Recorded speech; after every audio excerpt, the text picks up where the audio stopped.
Hi everyone. तो कैसे हो सारे।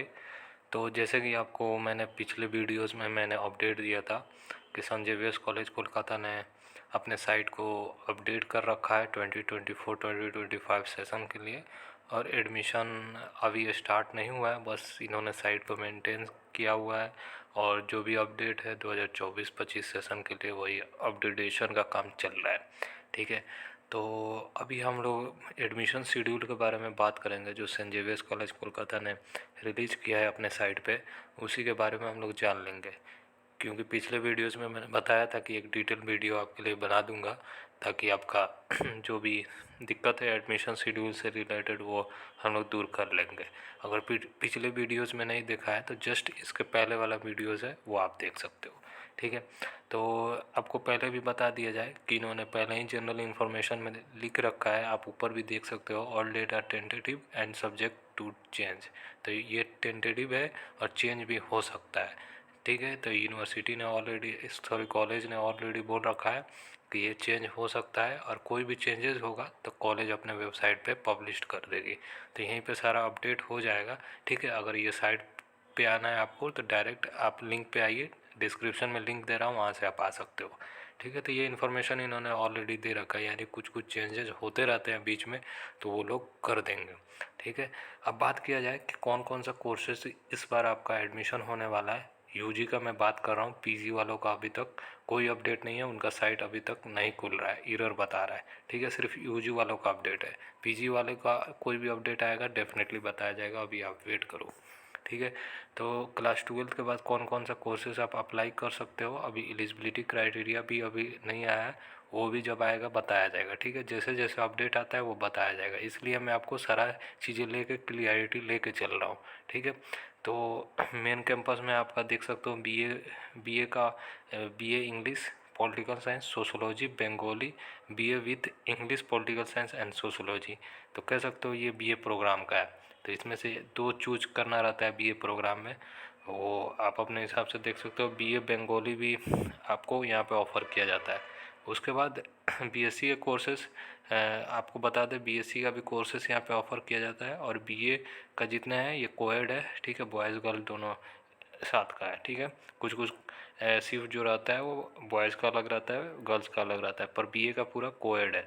ठीक है। बीएससी में physics, chemistry, mathematics, statics, computer science, economics, microbiology और मास कम्युनिकेशन एंड वीडियोग्राफी का जो है वो आपको बीएससी में ऑफ़र किया जाता है।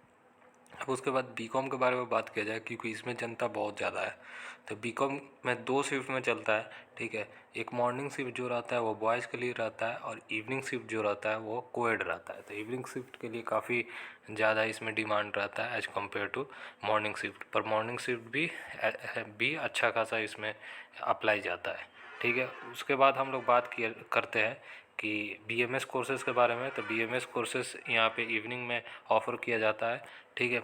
और ये कोएड है और ये भी काफ़ी अच्छा खासा डिमांड कोर्स है। और एमएससी मल्टीमीडिया है, ये बीएससी प्लस एमएससी का डिग्री मिलता है, ये इंटीग्रेटेड है, ये भी ऑफ़र किया जाएगा। और एमएससी बायोटेक्नोलॉजी ये भी ऑफ़र किया जाएगा। अब अप्लीकेशन फ़ीस कितना रहेगा वो आप समझ लीजिए। 1000 जो रहेगा, जो इंट्रेंस बेस्ड एग्जामिनेशन है, तो BMS, BSc mass communication videography और एमएससी मल्टीमीडिया इंटीग्रेटेड, इसका जो रहेगा वो 1000 रुपया आपका अप्लीकेशन फ़ीस रहता है, और इसमें आपका इंट्रेंस होता है। ठीक है। वो भी हम लोग बात करेंगे इंट्रेंस कहाँ होगा। और 500 रुपये जितने भी कोर्सेज हैं उसके लिए है, और 200 रुपया फॉर राघोपुर कैंपस के लिए है। तो जिनको राघोपुर में जाना है, ये रूरल एरिया है, इसमें थोड़ा सा डिमांड कम रहता है, अगर जिनको जाना है परसेंटेज कम आया तो डेफिनेटली गो फॉर इट। ठीक है। अब बात किया जाए कि अप्लीकेशन कब से स्टार्ट होगा, तो अप्लीकेशन जब तक 12th का रिजल्ट नहीं आएगा तब तक आपका स्टार्ट नहीं होगा। बहुत पहले की वीडियोज़ से मैं बताते आ रहा हूँ कि आपका 12th का रिजल्ट आने के बाद ही आपका एडमिशन स्टार्ट होगा, और 15 जून तक आपको डेडलाइन दिया गया है। ठीक है। तो अभी अच्छा खासा टाइम है, तो रिजल्ट आएगा मई में, मेरे हिसाब से रिजल्ट आ जाना चाहिए। मई में आने के बाद आपको लगभग लगभग 1.5 महीने का टाइम दिया जाएगा अप्लीकेशन फॉर्म फिलअप करने के लिए। ठीक है। अब शेड्यूल के बारे में हम लोग जान लेते हैं। तो आप देख सकते हो इम्पोर्टेंट डेट ये टेंटेटिव है, चेंज भी हो सकता है, इसलिए कॉलेज ने ऑलरेडी मेंशन कर रखा है। अब बात किया जाए जिनका जिनका इंट्रेंस है उनके बारे में बात किया जाए, क्योंकि इंट्रेंस वाले काफ़ी ज़्यादा परेशान है कि एंट्रेंस कब होगा उनका। तो देख सकते हो ये आपका एंट्रेंस डेट का शेड्यूल है। आपको date and time of admission test जो ऑफलाइन होगा, आपको कहाँ पे जाना पड़ेगा एग्जामिनेशन देने, ये जाना पड़ेगा सेंट जेवियर्स कॉलेज ऑटोनोमस जो पार्क स्ट्रीट में है, जो मेन कैंपस है, वहाँ पे आपको एंट्रेंस देने जाना होगा। और एंट्रेंस ये 17 जून को होगा, जो भी आपका एंट्रेंस है। तो बीएमएस और मास कम्युनिकेशन दो एंट्रेंस होगा। दोनों का एंट्रेंस आपको एक बीएमएस के लिए 10 बजे से 11 बजे के बीच में होगा, और रिपोर्टिंग टाइम 9:15 सुबह में होने वाला है। और मास कम्युनिकेशन वाला जो होगा वो आफ्टरनून शिफ्ट में होगा, 1 बजे से 2:30 बजे के बीच में। वो रिपोर्टिंग टाइम 12:30 बजे आपको देना पड़ेगा, वहाँ पे जाना पड़ेगा। तो यही दो कोर्सेज़ है, इसमें एंट्रेंस होता है। और आपको अगर अप्लाई करना है तो जब अप्लीकेशन आएगा तो डेफिनेटली बताया जाएगा, तो चैनल पे आप बने रह सकते हो। ठीक है, तो ये चीज़ें क्लियरिटी हो चुकी है। होप ये कन्फ्यूजन दूर होता जा रहा होगा आपका।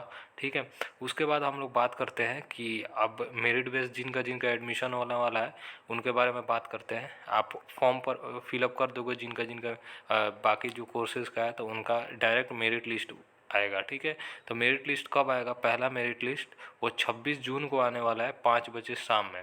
ठीक है, ये चेंज होते रहते हैं। ठीक है, लास्ट ईयर भी चेंज हुआ था डेट को, तो इस बार भी हो सकता है डेट थोड़ा इधर उधर हो जाए, 1-2 दिन का डिले हो सकता है। ठीक है, तो इसलिए कॉलेज ने ऑलरेडी टेंटेटिव बोला है। तो देख सकते हो पहला जो सिलेक्शन लिस्ट होगा बीकॉम और बीएमएस का आएगा, जो 26 जून को होगा। ठीक है, बीकॉम मॉर्निंग और इवनिंग दोनों का आ जाएगा। उसके बाद बीए बीएससी एमएससी इंटीग्रेटेड वो 28 जून को आएगा 5 बजे शाम में। ये पहला लिस्ट के बारे में मैं बात कर रहा हूँ। उसके बाद एडमिशन जो होगा, पहला लिस्ट आने के बाद जिनका जिनका सिलेक्शन हो जाएगा और उनका जो एडमिशन होगा वो उसका 27 जून को होगा, जो 27 जून से 30 जून के बीच में आपका होगा बीकॉम और बीएमएस के लिए। ठीक है, बीए बीएससी और एमएससी इंटीग्रेटेड को 29 जून से 2 जुलाई के बीच में होगा। इसी बीच में आपको बोला जाएगा कि जितना फीस है उतना फीस को आपको पेमेंट करना है और सारा चीज़ें क्लियर कर लेना है। वो जब नोटिस आएगा, जब सिलेक्शन आएगा, उसमें सारा चीज़ें मेंशन रहता है, वो भी बताया जाएगा प्रॉपर वीडियो के माध्यम से। ठीक है, तो उसके लिए आप बेफिक्र रहो, मैं शुरू से एंड तक आपके साथ हूँ और सारा आपको गाइडेंस दूंगा कैसे क्या करना है, क्या गलती नहीं करना है। क्योंकि लास्ट ईयर काफ़ी लोगों ने गलती किया था, तो इसलिए आप वो गलती नहीं करना। क्योंकि मेरा 1-2 सालों का एक्सपीरियंस है यहाँ सेंट जेवियर्स कॉलेज एडमिशन देख रहा हूँ, तो आप अच्छे से आपको बता पाऊँगा कैसे क्या कर पाओगे। ठीक है, तो इसीलिए आप मेरे साथ आप बने रह सकते हो। ठीक है, तो अब बात किया जाए सेकेंड लिस्ट कब आएगा। तो सेकेंड लिस्ट आपको बीकॉम और बीएमएस का 4 जुलाई को आएगा 5 बजे शाम में, और बीए बीएससी एमएससी इंटीग्रेटेड का 7 जुलाई 5 बजे आएगा। ठीक है, तो मेनली इनका लिस्ट इवनिंग में ही आता है। उसके बाद एडमिशन जो होगा, डेट जो ऑनलाइन एडमिशन जो होगा और सारा प्रोसीजर जो होता है ऑनलाइन ही होता है। फीस लिंक जो भी रहेगा जनरेट कर दिया जाता है वहाँ पे। जब आप फीस पेमेंट कर लीजिएगा तो आपको एडमिशन हो जाता है। उसके बाद एक लास्ट स्टेप रहता है फिजिकल वेरिफिकेशन। वहाँ पे आपको फाइनली जाना होता है सारा डॉक्यूमेंट वेरिफिकेशन करवाने में। ठीक है, तो बहुत लोग फीस जमा करने के बाद भी फिजिकल वेरिफिकेशन में बाहर हो जाते हैं एडमिशन शेड्यूल से, और फीस भी वापस नहीं मिलता है। ये ध्यान रखिएगा, इसीलिए आने वाले समय में आपको बताया जाएगा क्या क्या गलती नहीं करना है। उसके बाद सेकेंड लिस्ट वालों का आप देख सकते हो एडमिशन बीकॉम और बीएमएस का 5 जुलाई से 7 जुलाई होगा। बीए बीएससी एमएससी इंटीग्रेटेड का 8 जुलाई से 10 जुलाई के बीच में होगा। ठीक है, उसके बाद अब बात किया जाए कि फिजिकल वेरिफिकेशन का इन्होंने दे रखा है, पर 2 लिस्ट के बाद और भी लिस्ट आते हैं। ठीक है, तो आप सब एक लिस्ट वो लोग बोलते हैं एक्सटेंडेड लिस्ट बोलते हैं, तो आप समझ लीजिए थर्ड लिस्ट आता है। फिर उसके बाद भी सीटें बच जाती हैं तो एक और लिस्ट आता है। ठीक है, तो वो स्पॉट राउंड भी बोल सकते हो। तो टोटल मेरे हिसाब से 4 लिस्ट आता है। पर जो मोस्ट डिमांडेबल कोर्स है जैसे बीएमएस है, मास कम्युनिकेशन है, ये 2 ही लिस्ट में फुल हो जाता है इसीलिए। और जो कोर्सेज़ का जैसे बीकॉम का है तो बीकॉम का सीटें अच्छी खासी रहती हैं, तो बहुत लोग लेफ़्ट करके कहीं कहीं चले जाते हैं लाइक डी वगैरह में, तो उसमें सीटें रह जाती हैं, तो इसलिए 2-3 लिस्टें आ जाती हैं। ठीक है, तो आप को बताया जाएगा कि लिस्ट है उसके बारे में। तो और लिस्टें आएंगी। और फिजिकल वेरिफिकेशन का टाइम आपको 10 से 14 जुलाई दिया गया है, ठीक है। उस बीच में आपका फिजिकल वेरिफिकेशन हो भी जाएगा ना, तो फिर जिनका लिस्ट आएगा तो उनको भी अलग से एक शेड्यूल ये लोग दे देते हैं कि आप वहाँ पे जाके अपना फिजिकल वेरिफिकेशन करवा सकते हो, ठीक है। तो कॉलेज का जिम्मेदारी रहता है अगर जो लोग स्पोर्ट राउंड कराते हैं। और ओरिएंटेशन 17 से 18 जुलाई यानी फाइनली आपका सेशन स्टार्ट हो जाएगा 24-25 सेशन के लिए, और यहाँ पे एडमिशन आपका एंड हो जाएगा। तो ये ओवरऑल आपका एडमिशन शेड्यूल रहने वाला है 24-25 सेशन वालों के लिए। तो होप ये काफ़ी लंबा टाइम जाने वाला है आपका एडमिशन में, और काफ़ी उतार चढ़ाव आपको आएगा। तो उसके लिए पूरा प्रॉपर एकदम हिम्मत कस लीजिए और एडमिशन शेड्यूल के लिए आप रेडी हो जाइए, ठीक है। तो यही इन्फॉर्मेशन था, होप आपको क्लियर हो चुका है। फिर भी कोई कन्फ्यूजन हो तो ज़रूर कमेंट करके बताइए, आपको हेल्प किया जाएगा। चलिए, और भी जैसे जैसे अपडेट आता है, लाइक एप्लीकेशन फॉर्म स्टार्ट होता है, कैसे फिलअप करना है, क्या क्या आपको ध्यान रखना है, ये चीज़ें भी बताया जाएगा वीडियो के माध्यम से। चलिए फिर मिलते हैं नेक्स्ट वीडियो में, तब तक ख्याल रखिए अपना। बाय ऑल ऑफ यू और बेस्ट ऑफ लक गाइज।